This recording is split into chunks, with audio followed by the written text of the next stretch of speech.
रविंदर जी, मैं इस mega partnership पर ही आती हूँ जब हम फायदे की बात करते हैं और ये बड़ी सीधे सीधे मॉनेटरी वैल्यू पर इवैल्यूएट की जाती है।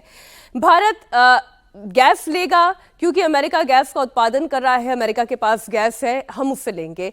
हमने लड़ाकू विमान भी लिए हैं, लेकिन भारत अमेरिका को क्या दे रहा है? ये टू वे पार्टनरशिप है। भारत के लिए मेगा पार्टनरशिप कैसे है? भाई, भारत अमेरिका को पैसे दे रहा है, कोल्ड डॉलर दे रहा है। हम उनसे डिफेंस एयरक्राफ्ट खरीद रहे हैं, उनको डॉलर्स दे रहे हैं, उनकी जॉब्स बन रही हैं वहां पर। हम उनसे गैस ले रहे हैं, हमारी जरूरत है हमारी एनर्जी सिक्योरिटी को। उनके वहां जॉब्स और उनके यहाँ डॉलर्स आ रहे हैं। One and by the way, ये मागा और मीगा पे मेरा एक छोटा सा ट्विस्ट है, क्योंकि बात हो रही है मागा प्लस मीगा इज मेगा। मेगा, अगर मेगा की बात हो गई तो why not make it giga? Great India great America.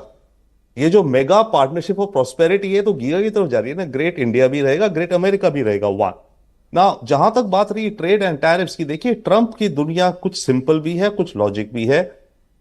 America जो इंपोर्ट ड्यूटीज हैं, अमेरिका की एवरेज करीब 3% एंड 2.5% है। सारी वेटेड एवरेज जितना भी सामान इंपोर्ट करता है वो इंडिया से, मानो दुनिया से भी पर इंडिया से भी। और हमारी जो है करीब 10-12% या 17% तक जाती हैं।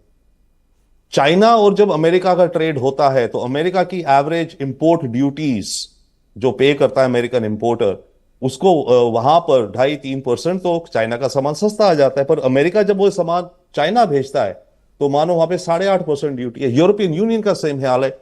तो ट्रंप और इनके एडवाइजर्स का ये कहना है कि जो डिस्पैरिटी है, भाई हम 2.5% चार्ज कर रहे हैं, तुम्हारा माल सस्ता हमारे यहाँ बिक रहा है, हमारा माल जाकर तुम्हारे यहाँ महंगा हो जाता है, हमारा माल कम बिक रहा है, इसको लेवल आउट करो। तो ठीक है, इस पे चलेगा, इस पे मैच्योर होगा, हम भी एडजस्ट करेंगे, वो भी एडजस्ट करेंगे, दोनों को कुछ एडजस्ट करना पड़ेगा। एंड अभी जो फिलहाल समझ आ रहा है, मेरे ख्याल से बात ही हो रही है कि एक ट्रेड एग्रीमेंट जो कि अगले 6 महीने में आपस में डिस्कस होगी और फिर उस पर देखा जाएगा।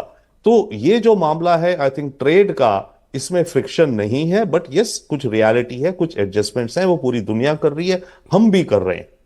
ये टैरिफ को लेकर थोड़ा सा और अशोक जी इस पर बात करने की आवश्यकता इसलिए है क्योंकि सबसे ज्यादा चर्चा इस बात की हो रही थी कि इस बार डोनाल्ड ट्रंप जो है वो पुराने वाले डोनाल्ड ट्रंप नहीं है, बल्कि एक बिजनेसमैन राष्ट्राध्यक्ष के तौर पर अब भारत से मिल रहे हैं, बल्कि दुनिया से मिल रहे हैं। और इसमें टैरिफ को सबसे ऊपर रखा गया। भारत इस सिस्टम में कैसे एडजस्ट कर पाया, कैसे अपनी जगह बना पाया कि आते ही कनाडा के ऊपर टैरिफ लग गया, चाइना के ऊपर लग गया, but still India is at a safe position? जी, आपने ठीक कहा, परंतु फिर भी जब प्रधानमंत्री मोदी थे वहां पर तो उन्होंने अपना ये वक्तव्य दिया राष्ट्रपति डोनाल्ड ट्रंप ने, और उन्होंने कहा हम रेसिप्रोकल टैरिफ्स लगाएंगे पूरी दुनिया में सभी देशों के ऊपर। हमारे सेक्रेटरी कॉमर्स और हमारे यूएसटीआर ट्रेड रिप्रेजेंटेटिव वो इन सब देशों को देखेंगे और 1 अप्रैल तक ये राष्ट्रपति ट्रंप को बताएंगे जो किस देश के ऊपर कितना टैरिफ लगना चाहिए। इसी की वजह से आपने देखा है आज जो भारत का जो सेंसेक्स और निफ्टी है वो इतना ज्यादा दबा हुआ है। हालांकि मैं ये आपको बताऊं, जो हम इस मुद्दे से बड़ी अच्छी तरह जूझ पाएंगे, क्योंकि देखिए बेसिक प्रॉब्लम, जैसे रविंदर जी ने बहुत अच्छी तरीके से समझाया है, बेसिक प्रॉब्लम है हमारा ट्रेड सरप्लस। ट्रेड सरप्लस है हमारा करीब 40-45 बिलियन डॉलर जी। उसको हमें कम करना है। उसको हम कम करेंगे गैस लेकर, उसको हम कम करेंगे तेल लेकर, उसको हम कम करेंगे डिफेंस इक्विपमेंट लेकर। तो हमारा जब ये कम हो जाता है और हमने अपने बजट में भी उनको प्रोविजन दे दी है, चाहे वो हार्ले डेविडसन हो या सुपर लग्जरी कार्स हो या ईवी बैटरीज हो वगैरह वगैरह ऐसी चीजों पर, तो उनको मालूम है जो वस्तुएं जिनमें अमेरिका का इंटरेस्ट है, हम उनको अपने यहां पर आने के लिए कम टैरिफ पर ला सकते हैं, कम ड्यूटी पर ला सकते हैं। तो ये हम कर सकते हैं। जैसे वो नेगोशिएट करते हैं, जैसे वो टफ नेगोशिएटर हैं, तो हमारी तरफ से भी टफ नेगोशिएटर हैं। हम पहले भी बात कर रहे थे मिनी ट्रेड डील की। अब 7-8 महीने में, फॉल तक, सितंबर तक, हम एक मिनी ट्रेड डील ऐसे आ जाएगी जिसमें अमेरिका को लगेगा हमारा भी फायदा है। तो फिर हम इससे अच्छी तरह अभी तक निकले हुए हैं, तो निकल कर रहेंगे उससे। जी, ट्रंप 2.0 में प्रधानमंत्री मोदी और अमेरिकी राष्ट्रपति की यह पहली मुलाकात थी, लेकिन इससे पहले भी 7 बार दोनों देशों के राष्ट्राध्यक्षों की मुलाकात हो चुकी है। तभी तो प्रधानमंत्री मोदी ने कहा कि उन्होंने ट्रंप से बहुत कुछ सीखा है।